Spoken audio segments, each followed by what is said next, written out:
welcome back to another episode of Divine Journey 2. In the last episode, we got access to this incense altar, which allowed us to get blood into the blood altar a lot easier. And we also started automating the tier 1 essences for blood magic. I have made two little small modifications to the setup.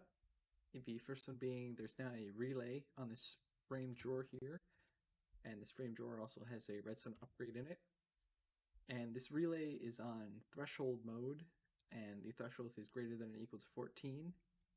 And what that means is once this drawer fills up to a little under capacity, so a little under 4 stacks, the threshold will be met and this relay will turn on, meaning this servo here, since it's on signal required low, it'll actually turn off and stop extracting the simple catalysts from here.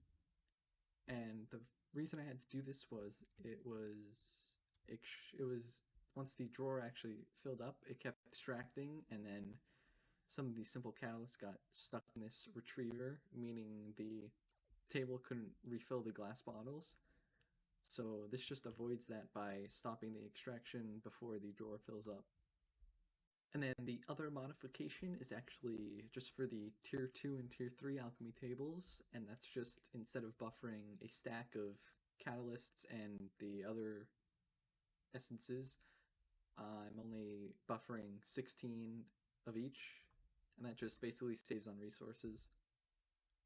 Alright, so the plan for today, I think we can finally get down to these two quests here. And I think also, if we have time, we might get started into a little Botania. But yeah, I'm going to do a little crafting of these few remaining quests, and I'll be back.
Any further, we're going to have to make this block of ender, and this actually takes a box of internal closure, but it has to be enderman. And to actually get said enderman into the box, we have to basically go around, kill a few endermen, and there's a chance that a vengeful spirit of the enderman will spawn after it dies. And then using this ring, it will allow us to freeze it, and then we have to place the box down and the spirit should go inside. So yeah. Oh wow, we got lucky on that one. So use the focus on the spirit and then place the box down and it should go inside. Or not.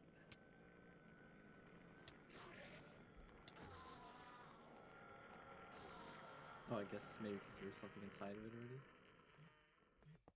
What about now? Oh, there we go. Okay. Yeah, and there's our box of eternal closure. And I guess it didn't work that other time since there was something else already inside of it. Alright, and now we can make our block of ender. And now we can make our ender crafter and ender alternator. Before we get into some Botania, we have to make some cracked runic plates and then run them through the blood infuser to get the clean ones. And then this is actually what's required for the Petal Apothecary. And that's just some imbued slates, some concentrated catalysts, some defensive cores, and some offensive cores. And also, since the Botania flowers don't naturally spawn, we're going to have to use some floral fertilizer. And to make that, it's just some growth reagent, some wizard's reagent, bone meal, and slime balls.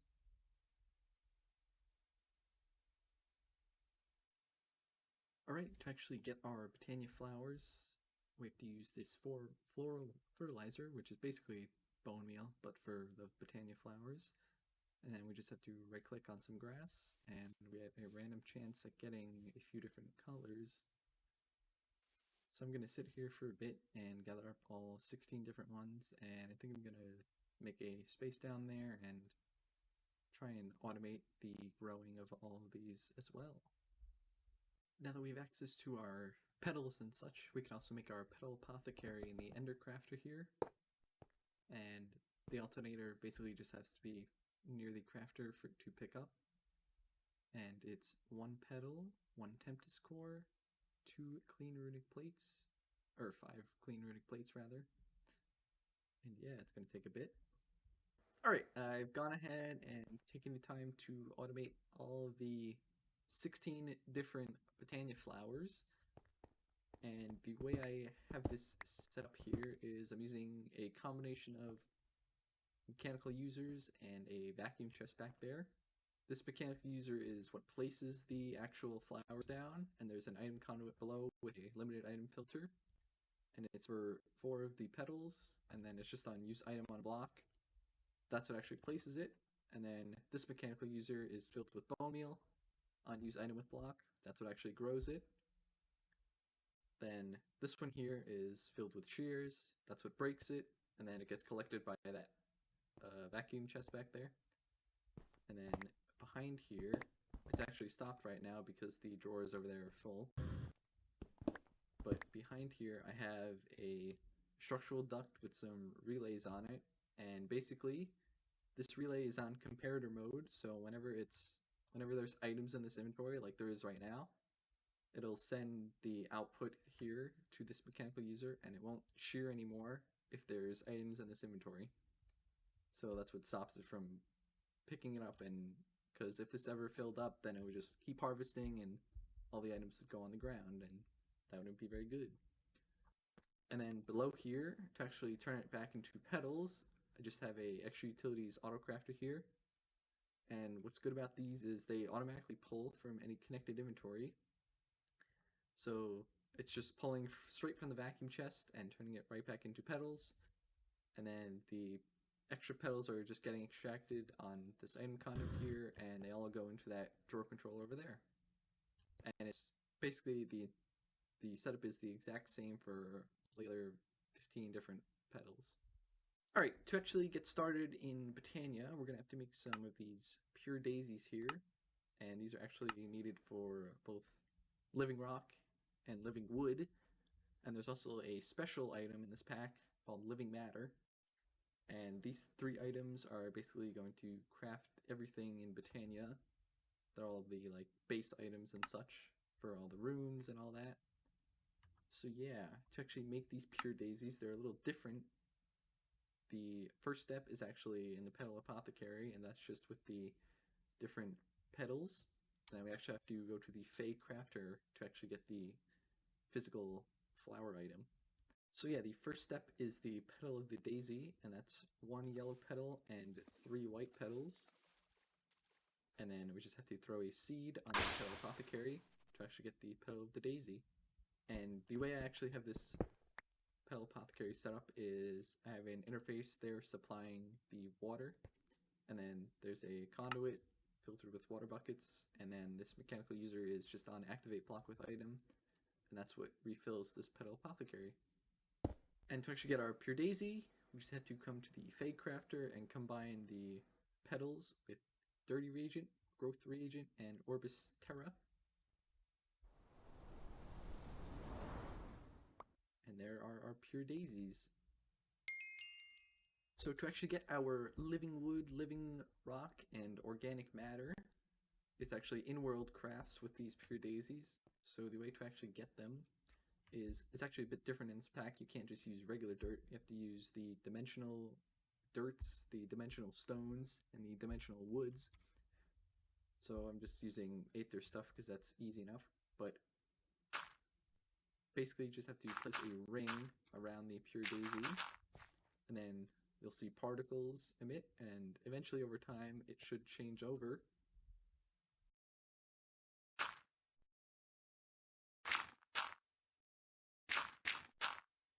And there's our living matter. And for right now, I think I'm just going to do this by hand because it's a lot easier. But eventually, we'll automate the placing and breaking of this. Before we start generating any mana, there's a few things we need to craft. Mainly the Wand of the Forest, one mana spreader, one mana pool, and finally one runic altar. To actually generate us some mana, we're going to use Endo Flames, and they actually take some Petal of the Inner Flames in this pack. And to actually make that, it's one brown petal, two orange petals, and one yellow petal. And then in the Fey Crafter, we have to combine it with some dirty reagents, strength reagent, and Virtus.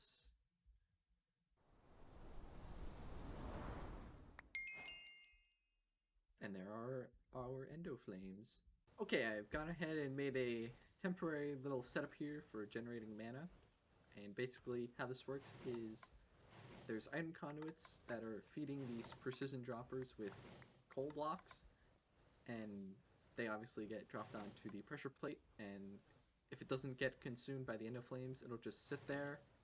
And since there's an item on this pressure plate, it's deactivating this precision dropper from dropping any more. And obviously if it gets consumed, it'll drop another one like it just did. But then it feeds all into the 4 different mana spreaders, and then they're all facing the actual mana pool. And we're up to about a quarter of a tank full right now. So I'm going to wait a little longer for this to fill up some more, and I'll be back. Alright, our mana pool has finally filled up, and we're ready to start performing some transmutations. And I've gathered each of these 7 different items we're going to need for various mana components.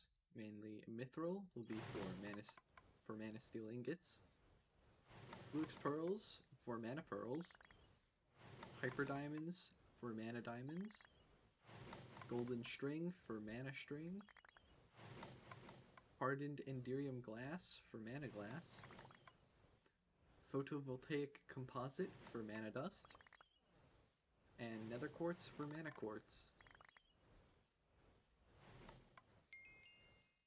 Okay, I've taken the time to automate some of the raw materials needed to eventually transmute into their mana counterparts, and that's mainly the golden string for mana string, which is a simple crafting recipe. The Enderium glass, I just added a pulverizer here for Enderium blend, and an induction smelter here for the Enderium glass. Over here is the Flux Pearl and photovoltaic composite, and that's just a few crushers for the dark dust and lapis dust, a formulaic assemblator for the actual photovoltaic composite, and same thing for the formulaic assembler for Flux Pearls. I also gone ahead and automated the hyper diamonds, so there is a precision dropper there dropping the actual dust onto the pressure plate, and it's only letting one go since the pressure plate's deactivating the dropper. And the reason it's not running right now is there is items in this ranged collector here, which gets turned on, which makes this relay turn on, and thus this part of this redstone torch gets turned off, and this part of the AND gate stays on. And then over here is just a timer set on 10 ticks. And if I were to empty this inventory here, it would start making more. But this is basically a stopgap just to prevent loss of resources pretty much. So as long as that drawer's full, there's nowhere else for these hyper diamonds to go, so they're just going to sit in here and thus deactivate this redstone torch here, and thus this AND gate will not function. But obviously if there's nothing in the inventory, it'll actually work. And how I'm doing the explosion is there is a mechanical user here on redstone on, and a creeper statue. And if you actually right click the statue, it'll cause an explosion and cause these to turn into the hyper diamonds. Alright, I've gone ahead and automated living rock, living wood, and organic matter. And as you can see, it's fully automatic, gets harvested and placed. And the way I'm doing it is these auto placers here, they have just limited item filters. I'm using holy stone for living wood. And these just place whenever it can. So whenever there's an empty space up there, it'll always try and place. And then for actually breaking it, I have a RF Tools timer here set to 700 seconds, or about 35, or 700 ticks rather, which is about 35 seconds. And basically every 35 seconds, it'll emit a redstone pulse and activate these phantom breakers here, which are connected to the different, if I come up here. And then these phantom breakers are connected to these blocks here. Every time it receives a pulse, it'll break it. It'll go into the inventory of the phantom breaker and get extracted and go into that drawer wall up there. And then should not everything be converted, if it gets like a piece of holy stone or whatnot, it'll go back into the placer and get replaced. But the timing looks to be good. Everything gets converted, and then a couple seconds later it actually harvests. So we should see this in a moment. There's the conversion. Good harvest. There was the harvest. And then it replaced everything. And basically, it's the same thing for both living wood and organic matter. Just instead of holy stone, I'm using skyroot logs for the living wood and aether dirt for the actual organic matter. And then the way I'm getting aether stone, or holy stone rather, and aether dirt is with an ender chest here. And this is connected to a RF Tools builder in the aether. And obviously it's empty right now. I have to go reposition the builder. Harvested all the holy stone and aether dirt already.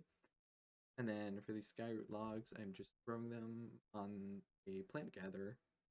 Alright, now we have everything we need to start making some Botania runes. And the first one we're going to make is the Rune of Mana, which is 2 mana blocks. 2 blocks of mana steel. And we have to wait for the progress bar to fill up. Alright, the check mark has appeared, and all we have to do to finish this craft is just put a piece of living rock on the altar, and then right click with the wand of the forest. And there's our first rune. On ahead and gathered up the materials for the other 4 cores, or the 4 runes rather, we need to make. And the first one we're going to make is the Rune of Water, which takes 1 Empowered Palace Crystal, 1 Aquatic Core, 1 Mana Steel Ingot, and 1 Mana Powder.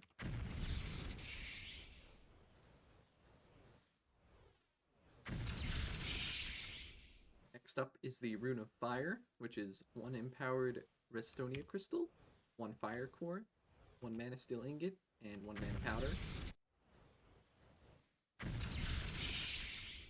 The Rune of Earth, which is Empowered Emeradic Crystal, 1 Earthen Core, 1 Mana Steel, 1 Mana Powder.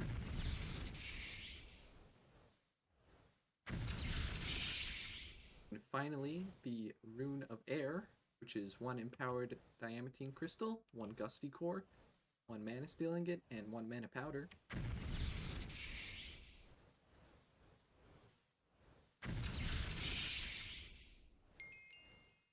Next up, we're going to work towards this sword here, which is going to allow us to get the materials required for the pedestal caps for the tier 4 altar. But to do that, we actually need 1 Mana Steel sword, which means I had to make a spare sentient sword. And the reason we had to make a couple runes is for this actual binding reagent. It takes all 4 of the runes we just made. And the last step to getting our bound blade is we need to form a little arcane setup. So it takes 1 Mana Steel sword and then the binding reagent.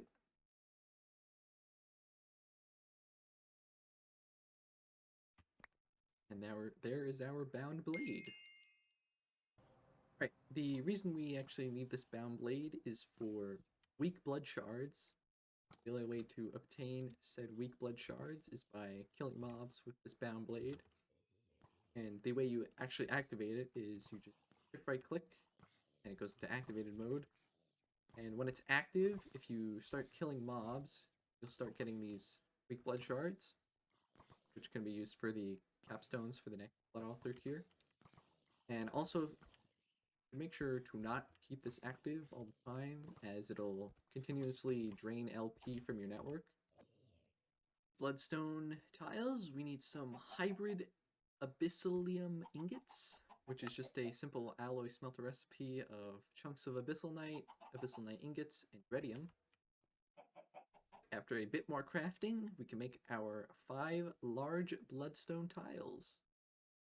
Then made enough blank runes to surround the blood altar for tier 4, and I also made the pillars on the 4 corners. So the last step is to just place the actual tiles, or the caps rather.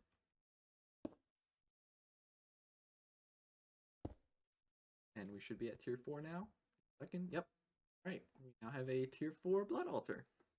Alright, I've also gone ahead and made a few more runes of capacity. So now we're up to 44,000 mill buckets. And the tier 4 takes 60,000, so we should be able to keep up. But here we go.